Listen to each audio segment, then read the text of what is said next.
ఈ నెల 26, 27, 28 ఈ 3 రోజులు కూడా మలేషియాలో మలేసియన్ సమ్మిట్ జరగబోతుంది. దీనికి నరేంద్ర మోదీ ఎప్పటి నుంచో వస్తాడని ఊహాగానాలు అయితే వినిపిస్తున్నాయి.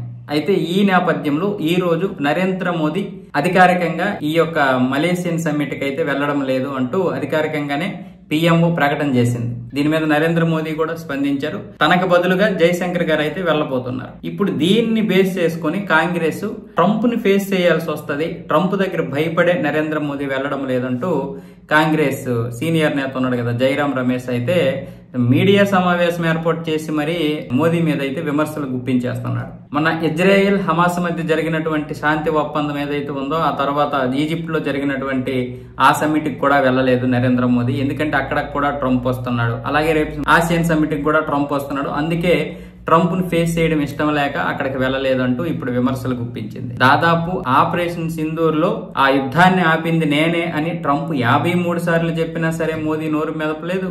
ఇప్పుడు రష్యా దగ్గర చమురు కొనడం కూడా భారత్ ఆపేస్తుందని చెప్పినప్పుడు కూడా మోదీ కనీసం మాట్లాడడం లేదంటూ జైరాం రమేష్ అయితే మాట్లాడుతున్నాడు. అసలు వీళ్ళకి మాట్లాడే హక్కు ఉందా, అర్హత ఉందా, నైతికత ఉందా? 1993లో అన్ని బాంబు బ్లాస్టులు జరిగాయి ముంబైలో, కనీసం పాకిస్తాన్ మీద యుద్ధం చేశారా? 2006లో సబర్మన్ రైల్లో దాదాపు 190 మందిని చంపేశారు, యుద్ధం చేశారా? 2008లో కూడా ముంబైలోనే దాడులు జరిగాయి, 26/11 దాడులు. మనం అప్పుడైనా యుద్ధం చేశారా? అప్పుడు కూడా మేము అమెరికా యొక్క ఒత్తిడికి లొంగిపోయి చేయలేదని చిదంబరమే చెప్పాడు.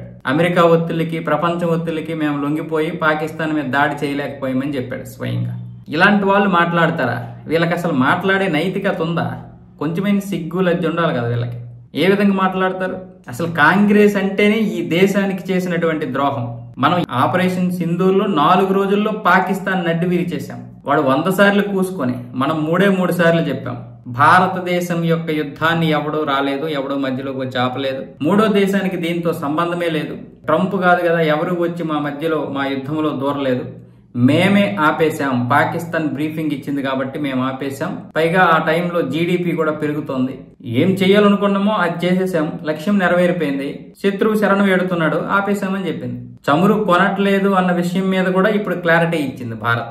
గత 11 సంవత్సరాల పాలనలో మోదీ ప్రభుత్వం ఉన్నంత క్లారిటీ కాంగ్రెస్ ఉందా? కాంగ్రెస్ నెలకు ఎవరైనా ప్రశ్నించారా? అసలు కాంగ్రెస్ ఎలాంటి దారుణాలు చేసినా సరే ప్రజలకు తెలిసేది కాదు. ఎందుకంటే అప్పటి వరకు సోషల్ మీడియా పెద్దగా లేదు. ఇక అప్పటి నుండే వచ్చింది సోషల్ మీడియా. ఇక 2014 తర్వాతే అందుకుంది. ఇంకా చెప్పాలంటే కరోనా తర్వాత సోషల్ మీడియాలో ప్రజలందరూ మమేకమయ్యారు. అప్పటి వరకు ఎవరో ఒకరో ఇద్దరు అంటే ఎడ్యుకేషన్ పర్సన్స్ మాత్రమే ఉండేవారు. తర్వాత ఇప్పుడు అందరూ సోషల్ మీడియాను ఉపయోగిస్తున్నారు. ఈ రోజు కాంగ్రెస్ చేసినటువంటి నేరాలు, దేశద్రోహ పనులు, ఆ విభజన అన్ని తెలిసాయి జనాలకి. అందుకే అసహ్యించుకుంటున్నారు. మోదీ మీద విమర్శిస్తే కనీసం జనాల్లోకైనా వెళ్తుంది పార్టీ అనే ఉద్దేశంతో ఇప్పుడు అందరూ బీజేపీని, నరేంద్ర మోదీని టార్గెట్ చేస్తున్నారు అంతే.